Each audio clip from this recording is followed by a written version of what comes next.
Hello students, last लेक्चरमध्ये आपण trigonometric functions of 225, 120 degree and -60 degree हे आपण बघितलेलं होतं.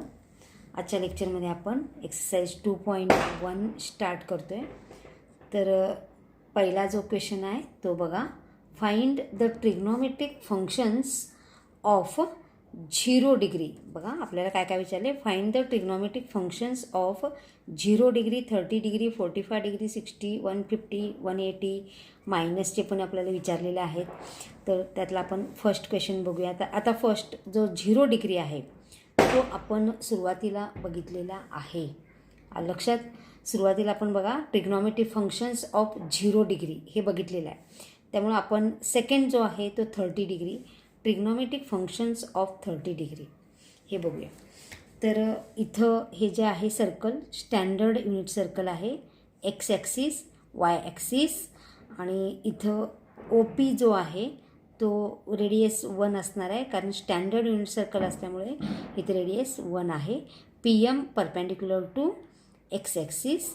अँड इथं बघा हा 30 डिग्री आहे. आता triangle P M O, in triangle P O M, angle O 30 degree, angle M 90 degree. Therefore angle P is 60 degree.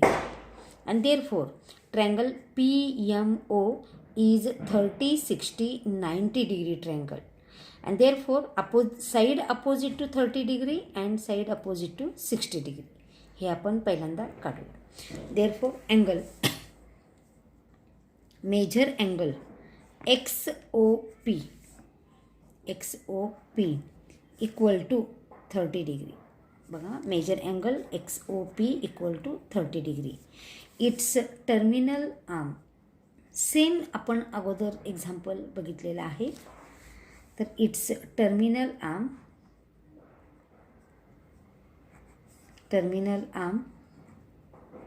Intersect standard unit circle in PXY. बघा हा जो स्टँडर्ड युनिट सर्कल जे आहे ते इथं कशाला इंटरसेक्ट होतं, हा टर्मिनल रे OP आहे. लक्षात आलं.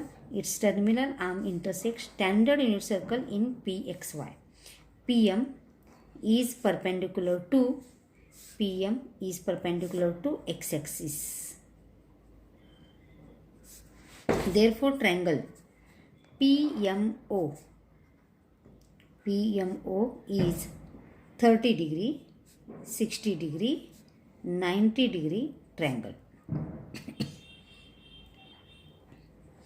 हा 30, 60, 90 डिग्री ट्रायंगल आहे. OP इक्वल टू 1 रेडियस हा आहे, त्यामुळे इथं किती आपण घेणार, रेडियस 1 येणार. आता OM equal to mod X घ्यायचं आपल्याला. इथं जरी निगेटिव्ह असलं तरी सुद्धा आपण इथं पॉझिटिव्ह घ्यायचं नंतर, कारण इथं प्लस आहे. इक्वल टू आता एक्स ॲक्सिसवर बघा अपोजिट टू 60 डिग्री आहे. अपोजिट टू 60 असेल तर तो कसा असतो, side opposite to 60 degree is √3/2 it's hypotenuse. म्हणजेच काय ना इथं हा √3/2 इंटू हायपोटेनियस किती आहे 1 equal to √3/2. And PM equal to mod Y equal to. आता PM काय असणार आहे, Y असणार आहे, पण तो कसा आहे बघा अपोजिट टू 30 डिग्री आहे. म्हणजे side opposite to 30 degree is 1/2 into hypotenuse. म्हणजे हायपोटेनियसचा कसं असतो 1/2. मग हायपोटेनियस किती आहे 1 इक्वल टू 1/2. लक्षात आलं. हा PM equal to mod Y equal to 1/2 into 1 equal to 1/2. But P lies in first quadrant.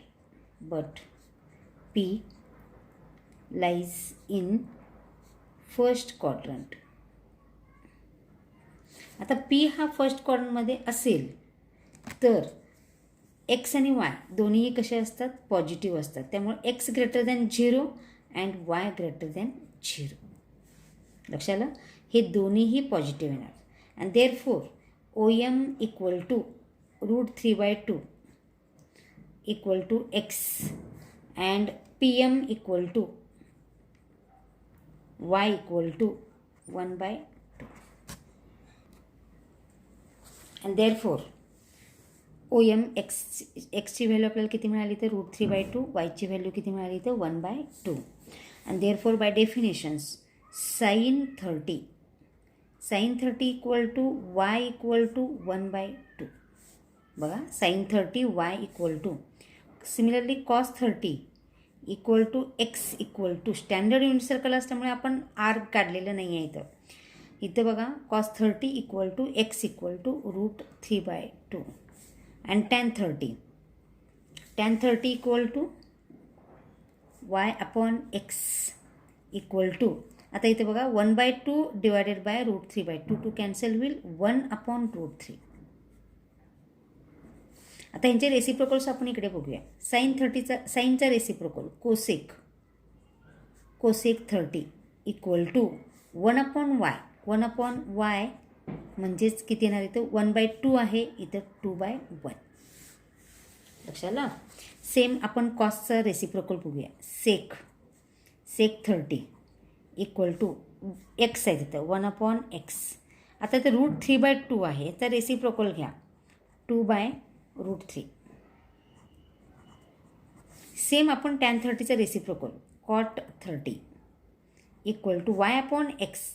इथं y/x आहे, तर x/y इक्वल टू 1/√3 आहे, म्हणजे इथे काय येणार √3/1. आणि हे आपण trigonometric functions of angle 30 degree आपण इथं काढलेलं आहे. लक्षात. सेम ह्याच मेथडने आपल्याला इथं नेक्स्ट जे आहे ते बघा 45 अँगल, हे बघूया आपण. Trigonometric functions of 45 degree. बघा इथं मी डायग्राम काढलेली आहे. हे standard unit circle, x axis, Y axis. हा जो अँगल आहे आपल्याला अँगल बघा कुठला आहे तर 45 आहे. त्यामुळे टर्मिनल रे जो आहे तो कुठल्या क्वाड्रंटमध्ये असणार आहे, फर्स्ट क्वाड्रंटमध्ये असणार आहे. कुठल्या क्वाड्रंटमध्ये असणार आहे, फर्स्टमध्ये. मग हा 45 डिग्री बघा terminal ray angle XOP, measure angle XOP equal to 45 degree. Its terminal ray बघा, हा जो terminal ray intersects the standard unit circle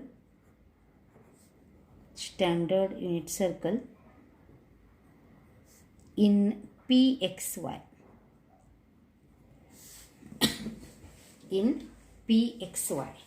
And therefore the PM is perpendicular to x-axis.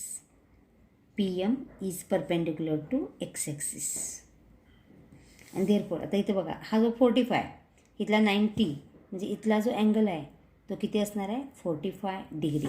and therefore triangle PMO is 45, 90 degree. and therefore opposite to 45 degree, side opposite to 45 degree OM and PM दोन्ही equal असणार आहेत हे, कारण हे पण opposite 45 आणि मग इथं आपल्याला इथं OM आणि PM मिळेल. and therefore triangle PMO is 45, 90 degree is 45, 90 degree triangle. 90 degree triangle. and therefore side opposite to 45 दोन्ही पण इक्वल असणार आहेत OM आणि PM. and therefore OM equal to 1/√2 into hypotenuse.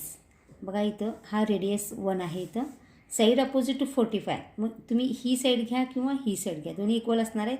मग आपण ही साईड घेतली OM. हे कसं असतं बघा, opposite to 45, side opposite to 45 is 1/√2 into hypotenuse. 1/√2 into hypotenuse. And therefore 1/√2. Similarly PM equal to side opposite to 45 हे पण, त्यामुळे 1/√2 into hypotenuse equal to 1/√2. But P lies in first quadrant. Lies in first quadrant. आता first quadrant असल्यामुळे दोन्ही x पण positive असणार आहे, Y पण पॉझिटिव्ह असणार आहे. X greater than 0 and Y greater than 0. लक्षात. And therefore P M O M equal to X equal to, बघा हा O M X, P M Y असणार आहे. O M equal to X equal to 1/√2. Similarly P M equal to Y equal to 1/√2. चला. आता bye definitions sine 45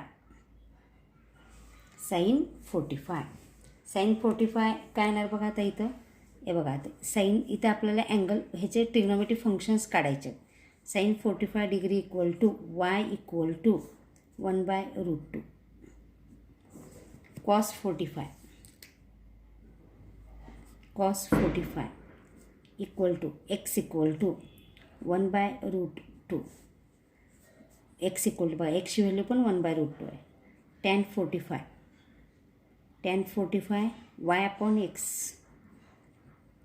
equal to 1/√2 upon 1/√2. दोन्ही cancel होणार, इथे 1 मिळणार. लक्षात आलं. आता ह्यांचे रेसिप्रोकल्स बरोबर ह्यांचा रिव्हर्स मिळणार आपल्याला. साईनचा reciprocal cosec 45 equal to 1 upon y. बघा cosec 45 1 upon y equal to 1/√2 आहे, म्हणजे इथे किती येणार √2/1. सिमिलरली सेक 45 कॉसचा reciprocal sec equal to x आहे इथं 1 अपॉन एक्स. मग इथं किती येणार, ह्याचा रेसिप्रोकल घ्या 1/√2 आहे, म्हणजे इथं किती येणार √2/1. आणि टॅनचा reciprocal cot 45 equal to y upon x upon y. आणि इथं बघा इथं डिनॉमिनेटर काय नाही म्हटलं किती असतो 1 असतो, म्हणजेच 1/1 म्हणजेच 1 मिळते. लक्षात आलं. तर ह्या पद्धतीनं आपण ट्रिग्नोमेट्रिक फंक्शन्स ऑफ 30 डिग्री आणि 45 डिग्री बघितलं.